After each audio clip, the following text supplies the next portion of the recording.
Começa agora o Mateada Podcast.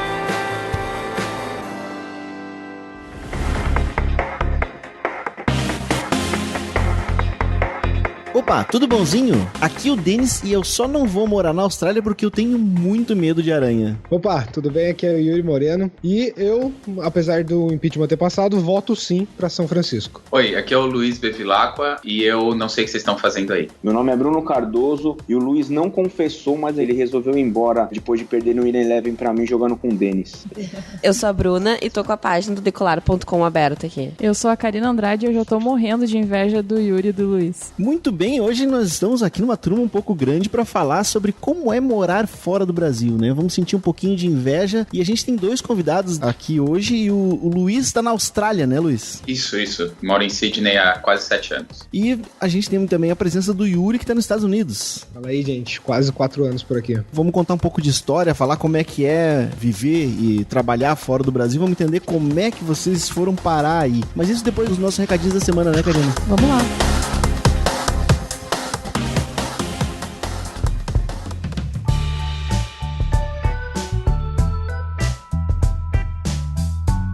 Karina, nessas últimas semanas aí a gente recebeu algumas mensagens, principalmente no Twitter, perguntando o que a gente faz realmente aqui na Mateada, né? Porque a gente fala que é uma agência, mas a gente nunca explicou o que a gente faz aqui. É verdade, é bom deixar claro, né? Acho que a gente já falou em alguns programas que a gente trabalha com marketing digital, a gente já falou de algumas coisas que a gente faz aqui, mas talvez não tenha ficado muito claro o que exatamente a gente faz. A gente trabalha muito focado em search marketing, né, Denis? A gente oferece serviços de SEO, link patrocinado, e mais algumas coisas aí, alguns serviços que apoiam esses outros, como produção de conteúdo, por exemplo. A gente tem uma área de design aqui também, mas o nosso principal business aqui é o SEO e o link patrocinado, certo? Isso aí, a gente não tinha falado muito a respeito disso porque a gente tava esperando o novo site entrar no ar, né? Exatamente, e ele entrou. Entrou no ar, segunda-feira a gente colocou ele no ar, tá lindinho, bonitinho, redondinho, agora e com um monte de informação. Então agora sim a gente pode falar um pouco dos nossos serviços aqui e te convidar a visitar o site para conhecer ele lá, conhecer um pouco melhor a gente. E se tu for daqui de Porto Alegre, nós temos vagas aí, né, pra quem quer trabalhar com marketing digital. Pode mandar o teu e-mail aí pra listamento@mateada.com.br que nós temos vagas aqui, tanto para estágio quanto para quem já é um profissional formado.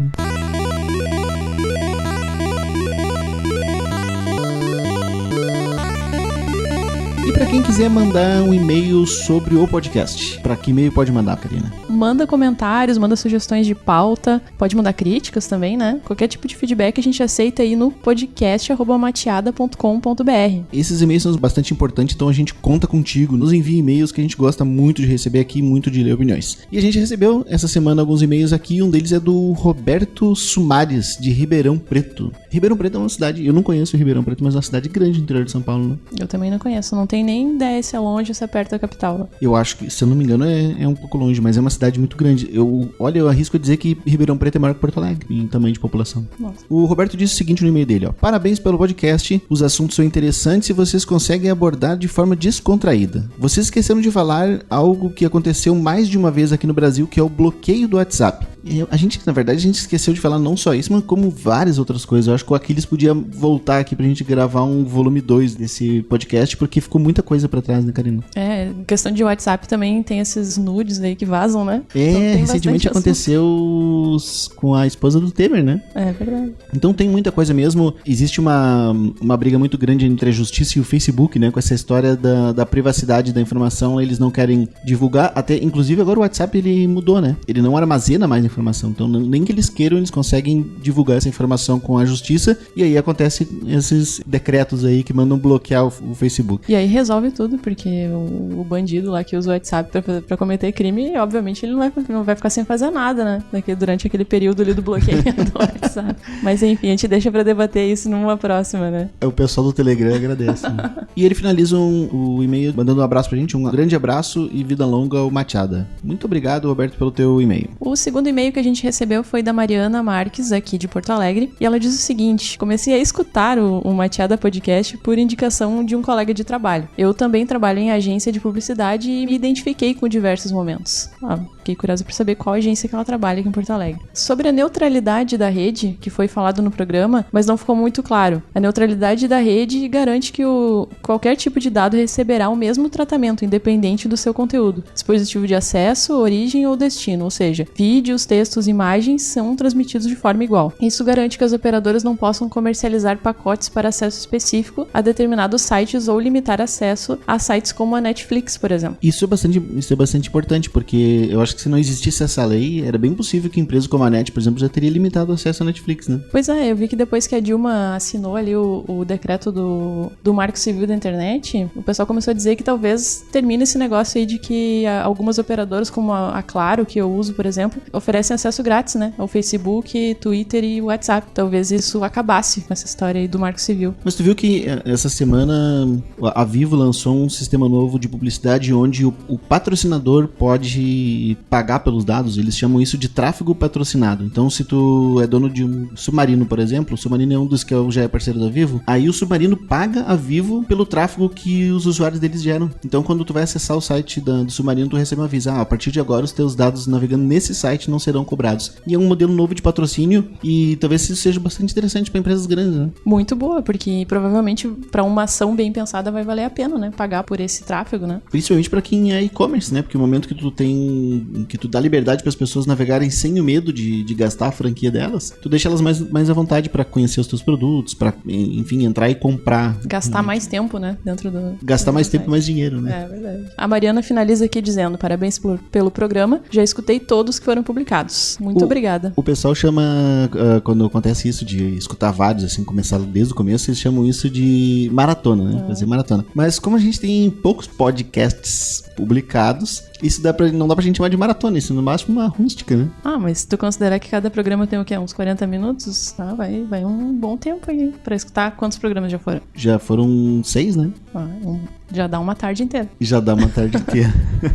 E essa semana a gente não teve Rate 5, né? Não tivemos, infelizmente. A gente... Nem o meu ainda, na verdade. Nem o da Karina. Agora vai ficar... Eu vou começar a pedir pra ti agora, em vez de pedir pros ouvintes. Diretamente, né? Então, Karina, será que essa semana tu vai deixar um Rate 5 pra gente, né? Eu vou ver. Se aparecer mais um Rate 5 lá, eu dou o meu. Eu acho que a Bruna também não deixou um Rate 5 dela lá, né? Eu não acredito. Mas a Bruna é um usuário. Eu acho que o único que deu um Rate 5 lá de nós três foi... Acho que nem o Bruno.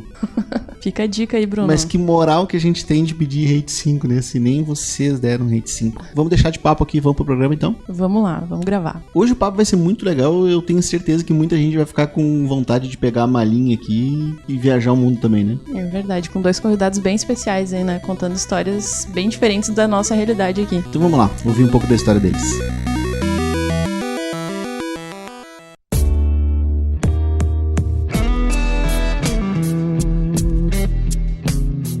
Muito bem, pra gente começar o papo, eu queria saber o que vocês faziam aqui no Brasil antes, tanto o Luiz e o Yuri, antes de sair pra essa aventura aí de trabalhar fora do Brasil, vocês trabalhavam com o que aqui? Eu trabalhava em agência, o meu primeiro emprego foi telemarketing, né? Nesse não vale como agência. Depois eu entrei em agências e comecei numa agência normal, que tinha muito pouco de internet, eu sempre fui mais ligado pro lado da internet. Depois fui só pra agências digitais, a última que eu trabalhei foi na experiência onde eu conheci o Bruno e o Denis. Eu não posso te chamar de gaúcho, né? Pode me chamar de gaúcho, não tem problema.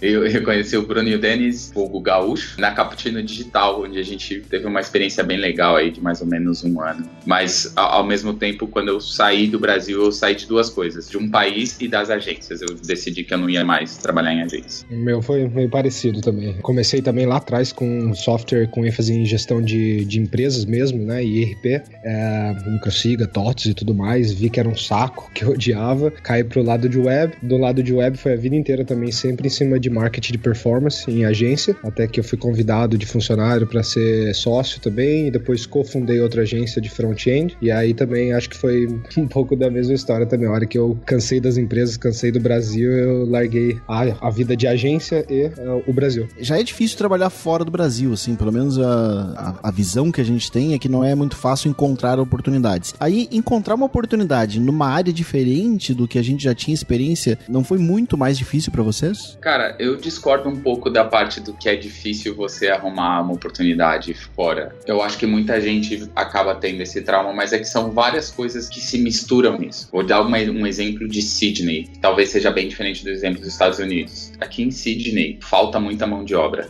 Acho que a última coisa que os caras pedem é que você fale inglês. Mas falta mão de obra em geral, assim, ou uma mão de obra específica? Mão de obra, em geral, falta mão de obra. Tem muito pouca gente, mas mão de obra específica, ainda mais profissões que você tem que ir pra faculdade, vamos dizer assim, tipo developer, médico, todo esse tipo de coisa assim, falta muito. Até chaveiro falta aqui. Se você for chaveiro e você for pra Darwin, por exemplo, eles vão te dar o visto direto. Mas é porque são áreas remotas que eles precisam de gente, precisa crescer e ninguém quer ir. Então fica mais ou menos isso. Óbvio que Sydney vai ser um pouco mais competitivo, assim. Mas o que acontece também existe a parte do visto. Tem muita gente que sai do Brasil, como eu, saí como estudante. Esse visto de estudante, ele não te permite arrumar um trabalho que seja full time, que eles chamam, que é de 40 horas na semana e etc. É difícil você achar uma empresa que vai aceitar isso, até porque é contra a lei você fazer isso. Então tem muita gente que sai como estudante e volta a falar, mas não dá pra arrumar emprego. Cara, se você queria ir pra lá, mudando de vida, tendo a vida que você tinha, na área que você queria, indo como estudante, você tá fazendo a escolha errada. Ou se você tá indo como estudante, não, vou passar um tempo estudando inglês e aí vou tentar depois passar para um visto de trabalho lá, estando lá, aí vai ser um pouco mais complicado, porque você vai ter que achar uma empresa aqui, estando aqui, você tem que se sustentar, você tem que fazer as coisas que você quer fazer, viajar, conhecer tudo, e ao mesmo tempo se focar em achar uma empresa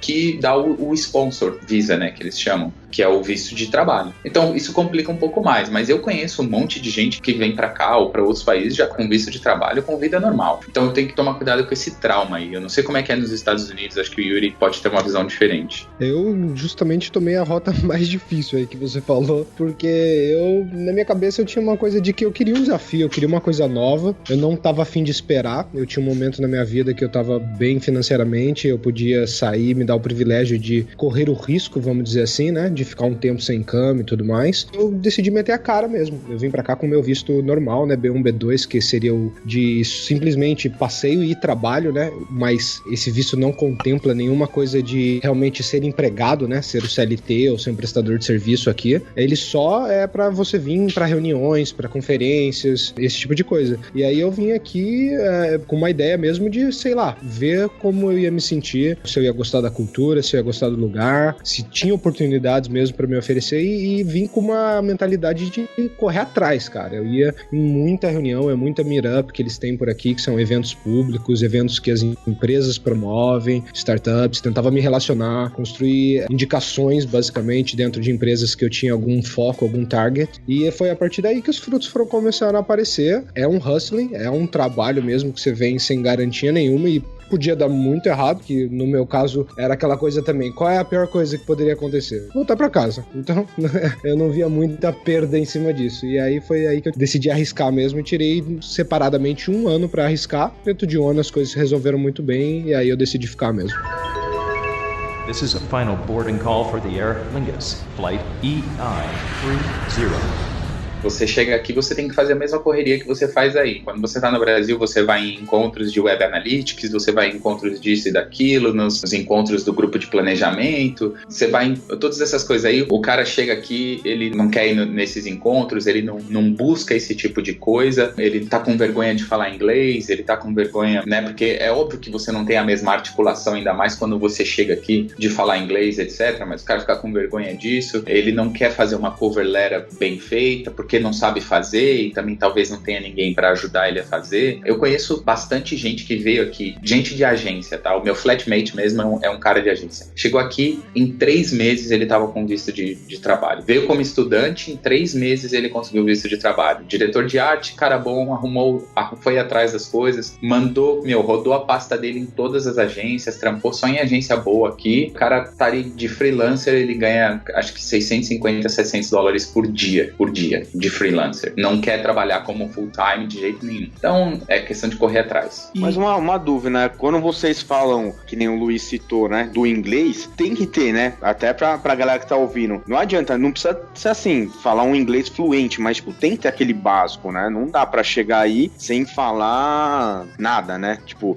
eu sei me virar, eu não passo fome. Olha, não dá, assim. Eu tenho muitos amigos aqui de várias outras culturas, não só brasileiro, que também são imigrantes, né? Velho, velho, é assim, eu não gosto desse tipo de approach, mas eu conheço pessoas que estão morando aqui há mais de 10 anos e não falam um A de inglês. Eu acho que é um approach ignorante até, em certa forma, porque você não tá se dispondo a aprender sobre o lugar que você tá, nem nada, e evoluir e tudo mais. Só um exemplo esdrúxulo de que é totalmente factível. Existem muito labor jobs, que é o que o Luiz falou no começo, que é a mão de obra, é o que o país demanda muito e é que tem muita coisa a ver com cultura do país. Pelo menos aqui nos Estados Unidos tem uma coisa que assim, tipo, o americano não curte muito limpar a casa dele. Ele não curte fazer algumas obrigações, tipo tirar o lixo, umas coisas assim, e ele prefere milhões de vezes pagar uma house clean, uma empregada, alguém pra limpar a casa dele. E, tipo, não são outros americanos que vão fazer isso, obviamente. São imigrantes. Pessoas que estão se dispondo a um valor hora menor, que estão se dispondo a, tipo, ir fazer um serviço de cabeça baixa, não falar um A e sair. É um trabalho under the table, às vezes, que é, tipo, por baixo dos panos mesmo, mas acontece muito e tem muita gente que decide simplesmente mudar de vida por questão de achar que a vida dele ia ser melhor aqui e tudo mais, e pra muitas pessoas de baixo income, de pouca educação, tudo, dá muito certo também. Eu acho que a gente tem que lembrar também que não é só nosso nicho específico nem nada, mas aquele sonho ainda de imigrar para outro país e tudo mais, ainda é muito válido em muitas culturas. É exatamente isso, assim, não é só o brasileiro, existem várias culturas que vivem dentro de uma bolha deles ali, eles moram no mesmo bairro, eles moram nos mesmos lugares, eles vão nas mesmas festas, e eles não se expõem ao que tá acontecendo aqui dentro da área deles. Cara, o que você vê de gente aí, cara, tá servindo mesa, que tem diploma diploma muito bom, assim, o cara é advogado, é médico e tá,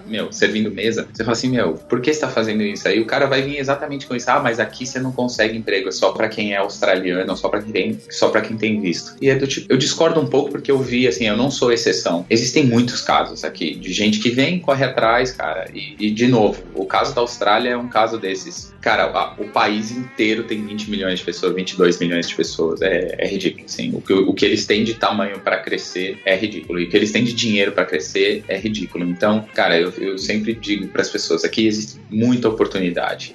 Tanto eu quanto a minha mulher, a gente chama a Austrália como a terra do nunca, ou da Disneylândia. Aqui tudo acontece de uma forma feliz e rápida, nem parece que você tá tendo tanto esforço. Até o caso da minha esposa mesmo, que ela trocou de profissão aos 33 anos de idade, tomara que ela não ouça, né, tô aqui revelando a idade dela. Aos 33 anos de idade, ela falou assim, quero ser designer. Em 5 meses, juro, em 5 meses, ela se formou designer e está trabalhando na área. 5 meses está contando o tempo que ela parou para procurar emprego, contou o Natal, a mãe dela veio para cá, ela ficou um mês sem fazer nada, só com a mãe dela passeando. Em 5 meses ela estava simplesmente porque ela começou, correu atrás, fez uma cover letter bonitinha, botou um portfólio bonitinho no ar, fez uma meia dúzia de entrevista, se preparou para as entrevistas, esse tipo de coisa. Agora, voltando para a pergunta do Bruno, precisa ter o inglês? Cara, é óbvio que se você não conseguir se comunicar nada, vai ser difícil. Se você não tem nenhum inglês, vem passar um tempo, 6 meses, para você se adaptar à língua, à cultura. Cara, a maior parte da língua, na verdade, é coisa cultural, muito mais do que a língua em si, do que a gramática em si.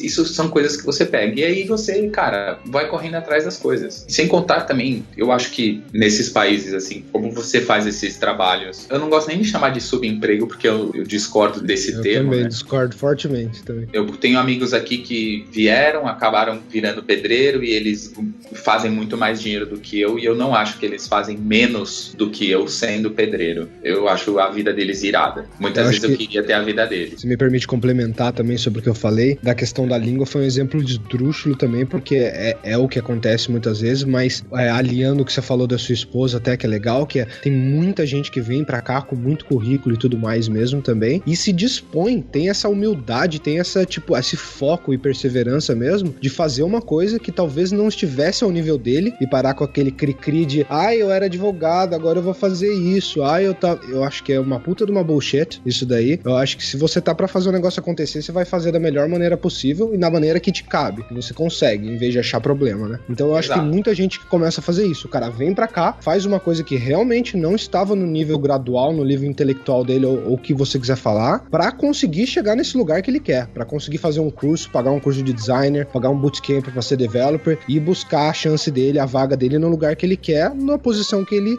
gostaria de estar, ou de onde ele saiu. E eu acho também que, por outro lado, cara, tem muita gente que se acha como carpinteiro por aí, cara, né? É porque esse tipo de profissão aí no Brasil, a gente acaba, puta, cara, isso é uma... eu não quero ser carpinteiro, você vai ter vergonha de falar pros seus filhos que você é carpinteiro, sei lá. Todo mundo quer ser o advogado, o médico, mas aqui, cara, se você for carpinteiro, você vai fazer mais dinheiro do que eu, certeza. Ganha muito dinheiro e não é vergonha pra ninguém. Então tem muita gente aqui que acaba do tipo, consegui um trampo de ajudante de carpinteiro, o cara começa a gostar daquilo, ele se especializa naquilo, ele acaba montando a própria empresa dele disso e, cara, ele vive bem nisso, entendeu? Então, eu acho que o inglês seria a última coisa que eu me preocuparia. A língua local seria a última coisa que eu me preocuparia se eu tivesse que hoje sair da Austrália e morar em algum outro lugar que não fala inglês, por exemplo, ou português. Essa galera aí, no caso, falando de visto, né? Eles vão com esse visto que vocês comentaram. Ele vai como estudante, depois trabalha, ele não vai como estudante, vai como turista e trabalha, como que é na grande maioria das... Na Austrália não tem como você ser turista e trabalhar, você não pode. Tem gente que faz, né? Mas turista é turista, estudante pode trabalhar 20 horas por semana. Ou seja, essa galera que vocês conhecem realmente foram para estudar e começaram a fazer esses trabalhos paralelos, pararam de estudar e continuaram fazendo esses trabalhos. Exatamente. Eu também tenho amigos que só vieram já com a decisão de morar e não estavam nem aí se eles vão ficar legal ou ilegal. Tem muito mito sobre isso daí, cara. Na sua vida não muda realmente nada sobre. Principalmente em lugares onde, tipo, a segurança, os direitos são acima de qualquer outra coisa mesmo. Tipo, se não é lei, se o cara não pode mexer com você, ele não vai mexer com você. Não tem isso de policial folgado, por exemplo. A imigração não vai bater na sua porta todo dia e pedir o seu passaporte e o seu visto pra ver. Isso não Londres, acontece. Você não precisa nem mostrar seu documento se não quiser. Você não é obrigado. Aí a gente vai até acabar entrando num outro assunto, né? Mas vamos pra outra pauta. A polícia te para, ela não te pede os documentos. Pelo menos aqui na Austrália, ela não te pede o documento, a não ser que você esteja dirigindo. Aí ela quer saber se você é habilitado. Mas a polícia não pede seu documento e nem te revista. A polícia aí na Austrália também não usa arma, né? Usa sim. Mas a maioria...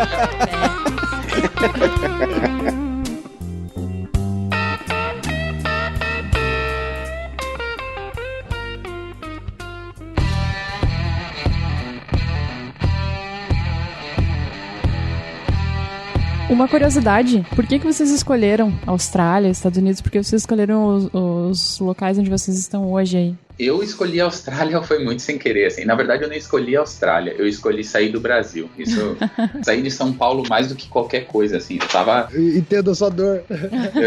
Eu tava num nível de estresse gigante, assim. Eu tava muito perto de começar a tomar remédio. Apesar de que os meninos me conhecem, assim, eu sou uma pessoa que tô sempre sorrindo, sempre falando. Mas eu tava nos níveis de estresse, assim, muito, muito grande, nos níveis quase doentios de estresse. E eu precisava sair de São Paulo. Tava bem indignado com o Brasil também. E eu mais saí do Brasil do que vim pra Austrália. E o meu primo tava aqui. Meu primo mora aqui há 12 anos quase. Ele sempre me chamou pra ir. Cara, um dia eu tava trabalhando lá na Cappuccino, não esqueça disso, no escritório antigo ainda, de Moema, e eu recebi um e-mail da Information Planet, que é a agência de viagem, falando Austrália por $1.000. Eu não tinha cartão de crédito, né? Eu nunca usava cartão de crédito. Eu liguei pro meu pai e falei, pai, me empresta o cartão de crédito. Ele falou, pra quê? Aí eu falei assim, daqui a pouco eu te explico. Aí ele foi lá, me emprestou o cartão de crédito dele e eu comprei a passagem. E voltei pra ele e falei assim, pai, comprei uma passagem. Ele, você tá louco, não sei o que, no meu cartão. Eu falei, não, tá aqui o dinheiro. Dei o dinheiro pra ele, mas eu comprei uma passagem pra Austrália no meio do meu dia de trabalho. Eu não tinha plano nenhum. Mas só de ida? Não, você tem que comprar e de volta. Pra volta, né?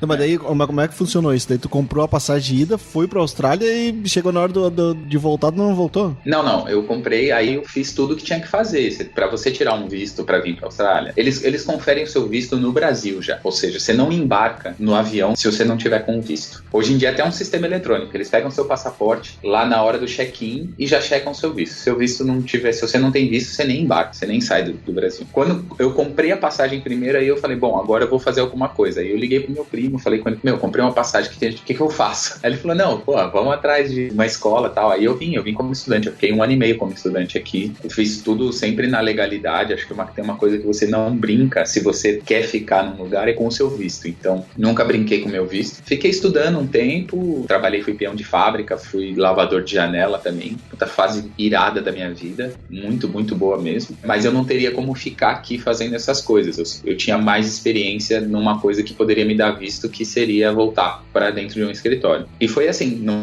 mas não teve muito plano não. Eu comprei uma passagem e aí eu planejei estudar alguma coisa aqui. E tu, Yuri? Bem, foi uma decisão bem rápida também, pra ser bem sincero. Foi um momento que eu tava a mesma coisa também em São Paulo, estressadíssimo, eu tava no trânsito mais, já tava pé da vida, cliente, vida de agência, trabalhando 10, 12 horas por dia, aquela coisa insana mesmo. E eu falei, não, chega, não é assim que é pra viver não quero ficar desse jeito. E tava meio que entrando numa vibe assim de buscar qualidade de vida, sabe? E aí eu pesquisei os lugares onde eu queria ir, realmente eu tive um pouco mais nerd nessa parte, pesquisei bem, inclusive de ponta a ponta mesmo, assim, eu gosto de coletar dados pela questão da profissão, então eu fiz isso também na decisão, então, tipo, peguei até o lugar dos Estados Unidos que eu queria, que o clima era melhor, era mais parecido, não era tão frio assim, que nem, por exemplo, Nova York, que tinha um amigo lá, tinha oportunidade, mas falei, não, eu acho que eu não vou dar certo morando num lugar tão frio assim, e vários outros fatores que eu também cogitei, mas acho que o maior deles mesmo foi estar do lado das coisas que eu admiro, as empresas que eu admiro, a tecnologia que eu trabalho e essa coisa do âmbito inteiro aqui. A cidade inteira gira em torno disso, desse movimento de startup, de coisa de investimento e tecnologia e inovação. Então, você vai em qualquer boteco e tudo mais, tem um cara falando de produto do seu lado, tem um cara falando de mobile marketing, tem a tiazinha lançando o aplicativo dela de 60 anos. É ridículo, cara. Todo mundo respira mesmo esse mercado. E essa foi a principal coisa que me manteve aqui, eu acho, né? Que depois que eu vi todos esses outros detalhes, né? De visto, de como ficar, de moradia, de custo de vida e vários outros fatores, realmente o que me fez ficar foi isso, a imersão na cultura, que hoje aqui você tem acesso a muitas coisas, não só culturais, pela questão do Estado ser rico, né? Ter muito, valorizar essa parte da economia e tudo mais. Então a gente tem muita orquestra, tem muito evento fora e tal. E na parte de tecnologia do mercado de marketing e mobile, que é onde eu tô atuando agora, também meetups de graça, empresas fazendo sponsor de eventos gigantescos e tudo isso a custo ou de graça mesmo. This is a final boarding call for the Aer Lingus, flight EI30. Eu quero dizer que eu tô stalkeando o Facebook de vocês dois. E olha, vocês estão mandando muito bem. Tenho gostado muito bala. Tá invejando eles. Tá invejando muito. Valeu. Como é que funciona o coleguismo aí? Vocês, é fácil de fazer amizade com essa galera? O pessoal é muito diferente? Ou é o mesmo clima daqui? Como é que funciona? É diferente, eu acho que é bem diferente, assim. Nesse caso eu vou falar assim mais de Sydney, tá? Sydney é um lugar muito multicultural, assim. A última empresa que eu trabalhei, a Hotels Combined, tinha gente de mais de 50 países dentro da empresa. Então é difícil você ter todo mundo na mesma linha de pensamento, assim, né? São culturas muito diferentes, né?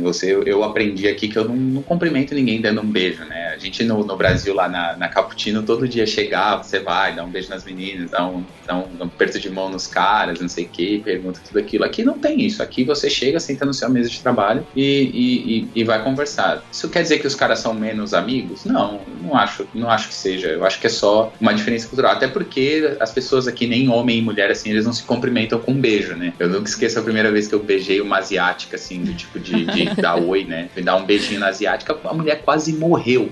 Ela quase morreu. Aí eu falei assim, opa, acho melhor não, né? Então hoje em dia eu dou a mão, assim, pra me apresentar, ou de oi, sempre eu dou a mão. Mas depois que você tem um pouco mais de intimidade, rola um pouco mais, tipo, você dá um beijo nas meninas e tal, não sei o quê. Acho que é uma questão de tempo e de você conhecer um pouco mais. A gente é um pouco mais italianão, assim, nesse sentido, de já chegar, abraçar, beijar. Eu tive uma parecida que foi com a mãe de um amigo meu, logo quando eu cheguei. Ele falou, não, vamos lá em casa tomar um café pra eu te apresentar pro pessoal, pra minha família. E eu, opa, tudo bem? bem e tal, tudo em inglês, né, claro. Aí eu fui, abracei a mãe dele, a mulher, ok, it's a hugger. Tipo, ele gosta de abraçar, tá ligado? Tipo, ela ficou toda sem graça, assim, e eu fiquei com a reação dela, tipo, acho que eu não deveria ter abraçado ela. Muito bom. Isso já aconteceu comigo também, já fui chamado de hugger. It's a hugger. Mas, cara, eu tenho muitos amigos aqui, já fiz bastante amigos, assim. Eu acho que tem a questão também que hoje em dia você tá mais velho, e quanto mais velho, mais difícil é de você fazer aquela amizade, né? Aquela coisa de quando você é jovem, que você tá aí pra tudo. Hoje em dia eu já sou mais reservado, mais eu e minha esposa e meus primos. Eu tenho 2 primos que moram aqui hoje em dia. Mas ainda assim, cara, tenho muitos amigos, conheci muita gente legal. Acho que é uma questão de você estar aberto à cultura dos caras, porque você tá no lugar deles, do que você querer impor a sua cultura dentro dos caras. Eu acho que tem que essa parte go with the flow mesmo, vai com que a galera tá meio que... Claro, eu não tô falando Maria vai com as outras, mas eu quis dizer, não seja o mala da história, né? Não tente mudar onde você tá. E assim, na hora que bate uma saudade também, que eu acho que acontece de vez em quando, tem comércios, tem lugares pra comer perto, tem alguns amigos que são brasileiros também, pra você falar a língua de novo. Uma coisa bem legal também, que eu lembrei quando o Luiz tá falando que o grupo fica mais recluso, tal, de amigos, é que acho que a distância mostra isso uma coisa também, cara. Tem amigos das antigas que você continua muito amigo, tal. Tem uma galera mesmo que você perde contato. Então, essa mudança de vida também, de ambiente e ambiente social, é uma loucura quando você muda mesmo de lugar, de país. Você realmente vê os amigos que têm um valor pra você e ficaram e continuam sendo amigos, não importando da distância, e você vê pessoas também que não contavam tanto na sua vida assim. This is a final boarding call for the Aer Lingus, flight EI-30.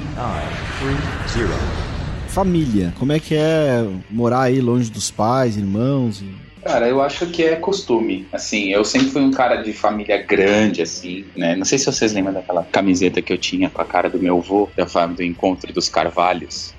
Caramba. Eu sempre tive essa, né, uma coisa assim com família muito forte, mas, cara, você se acostuma. Eu acho que hoje em dia a tecnologia facilita muito, assim, do tipo, cara, é impressionante, mas meus pais usam o WhatsApp. Eu nunca imaginei que minha mãe ia conseguir se acostumar com a luz elétrica, mas ela usa até o WhatsApp hoje em dia. E ela não esteja ouvindo, né? Podcast ela ainda não ouve. Mas eu acostumei, cara. Ainda mais aqui, né, cara? Eu tô muito longe. Então, se você não se acostuma com isso, fica difícil, assim. Eu sei que eles não vêm também, mas eu falo bastante com eles. Às vezes, pra te falar a verdade, eu espero que ninguém da minha família ouça, mas às vezes é bom. É muito bom. Inegavelmente tem suas vantagens, mas dá saudade, sim, de vez em quando. Eu trouxe minha mãe há pouco tempo aí pra ela vir me ver, levei ela passear, fiz todo o rolê turístico com ela, da região e tal. Ela se divertiu, foi bem legal. Foi a primeira vez que ela saiu também do Brasil pra vir aqui pros Estados Unidos. Pra ela foi super interessante. Eu pude apresentar os lugares pra ela bem melhor, né? Agora estando por aqui já há um tempo. Mas a gente se fala direto, né, cara? Hoje em dia é muito tranquilo. Minha avó tem blog também, tem Twitter, a velhinha, então FaceTime pra ela foi até moleza, mas a coisa que não muda é que ela não deixa de falar de jeito nenhum também. Todo dia tem uma ligação aqui, ali, ou não falei com você ontem, tá tudo bem.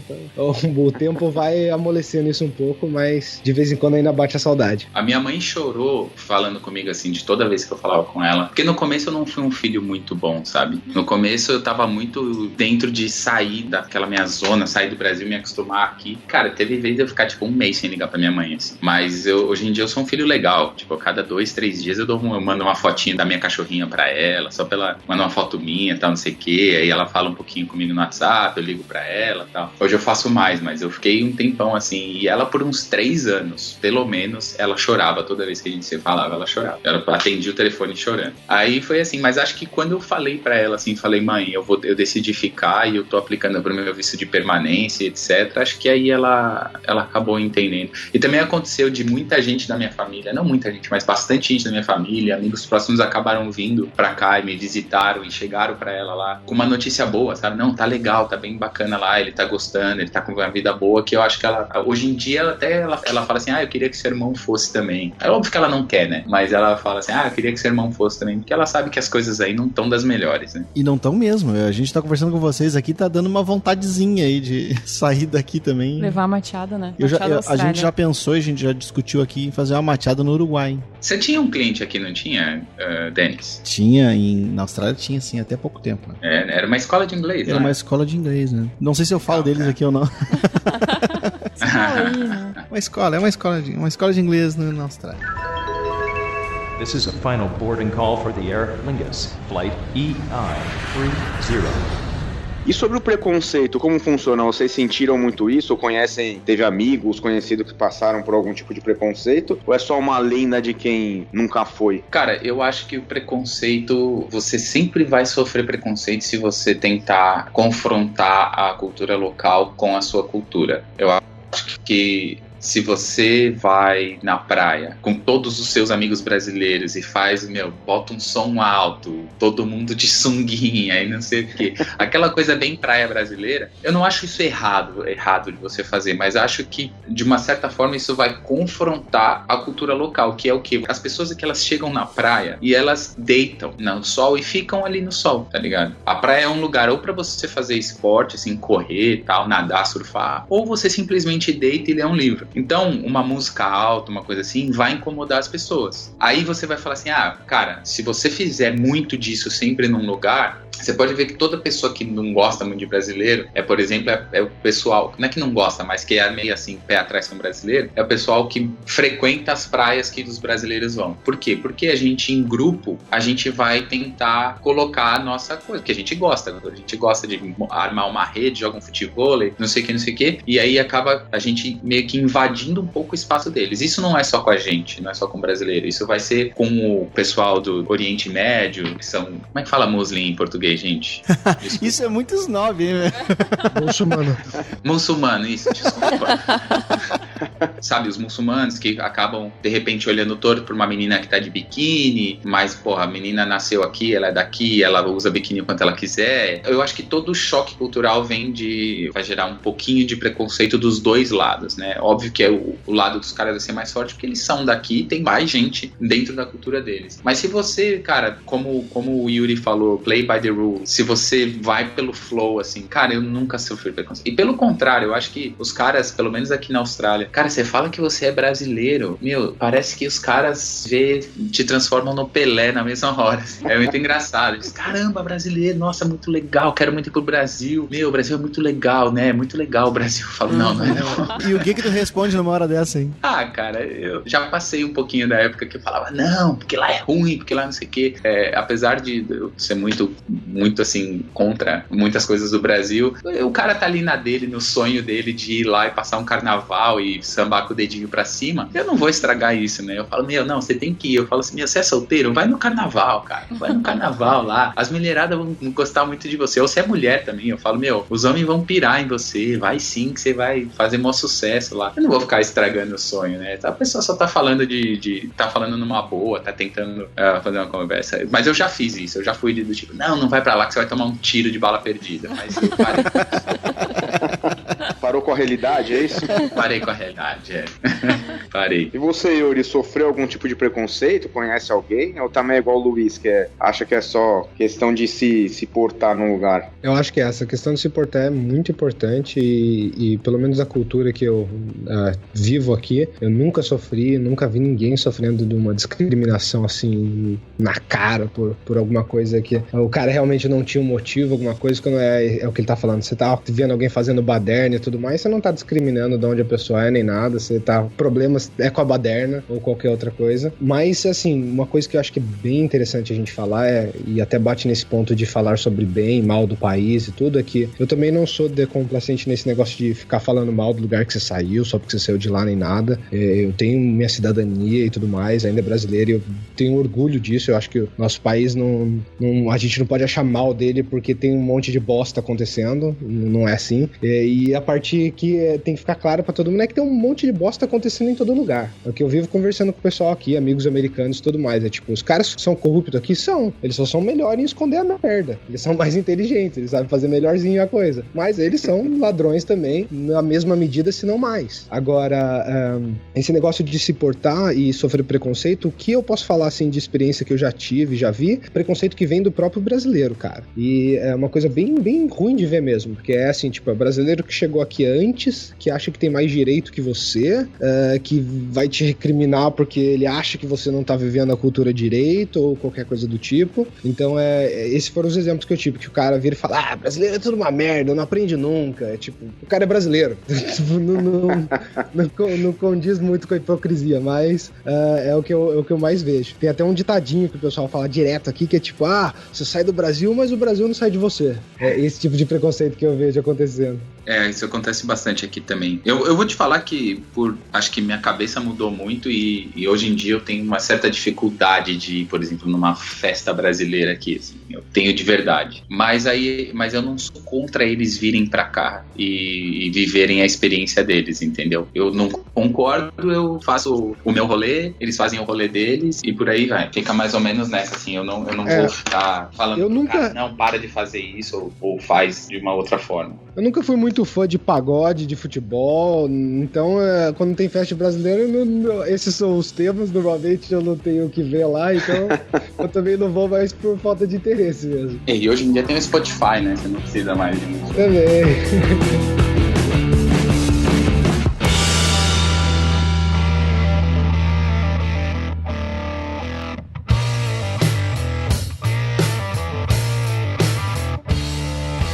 A gente falou de um monte de coisa boa aqui, vocês contaram um monte de histórias legais aí, nos deixaram com água na boca e vontade de tomar o mesmo rumo também. Mas e a parte ruim? Não existe ou vocês não contaram essa parte pra gente? Cara, existem muitas partes ruins, eu acho. Assim como tudo na vida, né? A vida é feita de altos e baixos. Eu acho que tudo vai de um balance e o balance aqui é muito positivo. O balance tá sempre pendendo pro lado positivo. Talvez seja por isso que eu acabei não falando de nada negativo, assim, porque eu realmente achei um balance muito bom aqui. Eu sou apaixonadaço por essa cidade. Essa cidade pra mim é fantástica, assim, até hoje. Faz quase 7 anos que eu tô aqui. Eu ando pela cidade muito, uso bicicleta e tal. Eu continuo olhando pra cidade meio embasbacada, assim, sabe? Toda vez que eu vejo o Opera House, toda vez que eu vejo, cara, as ruas com muita árvore, assim, eu vejo... Mas, cara, idiota tem em todo lugar. O Yuri tava falando que nunca viu, né, nenhum preconceito na cara dele. Eu já vi uma vez uma mulher muito louca no ônibus, começou a xingar uma asiática, só porque a menina era asiática, tá ligado? Mas são casos isolados, assim, você vê que não é uma coisa que vai estar presente no seu dia a dia, assim. Assim como a gente sai de casa e a nossa mãe fala, ai filho, vai com Deus e né, ela fica rezando pra você voltar. Cara, eu nunca rezei pra voltar pra casa, porque eu sei que eu vou voltar pra casa, né? Se eu não voltar pra casa vai ser porque eu fui atropelado, mas ser atropelado acontece, né?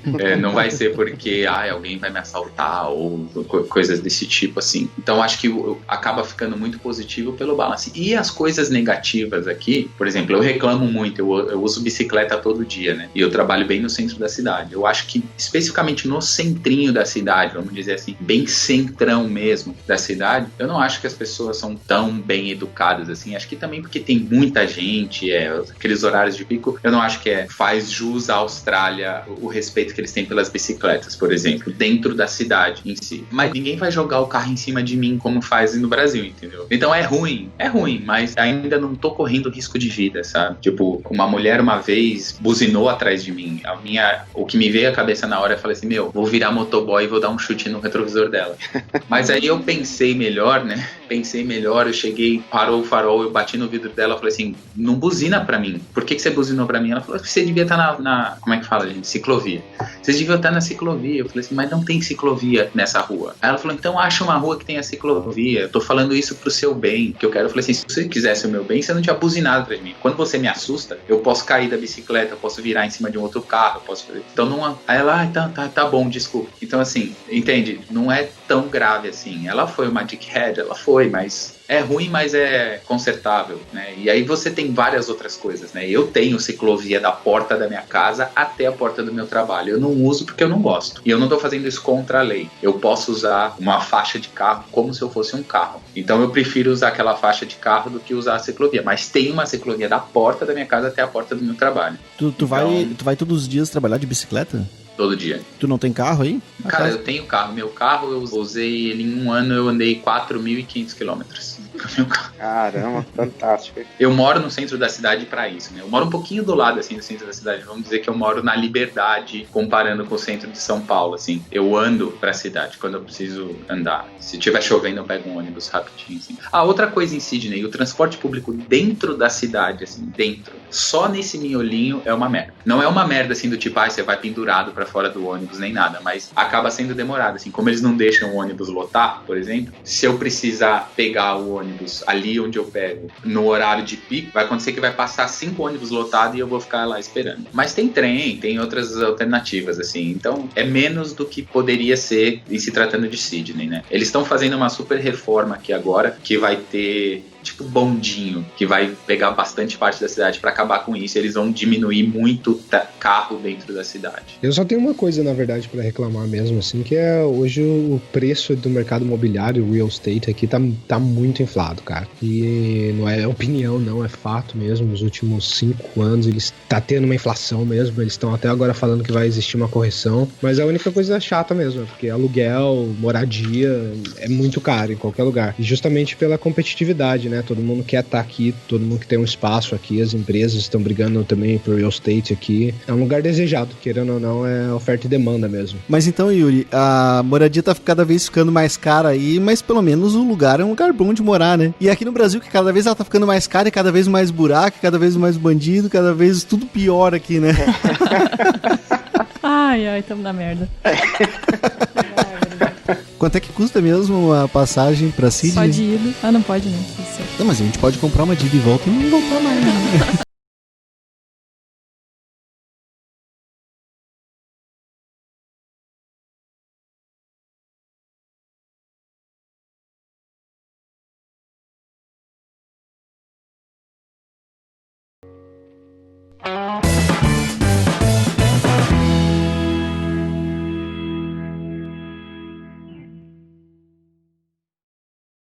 Este podcast foi editado por Radiofobia, podcast e multimídia.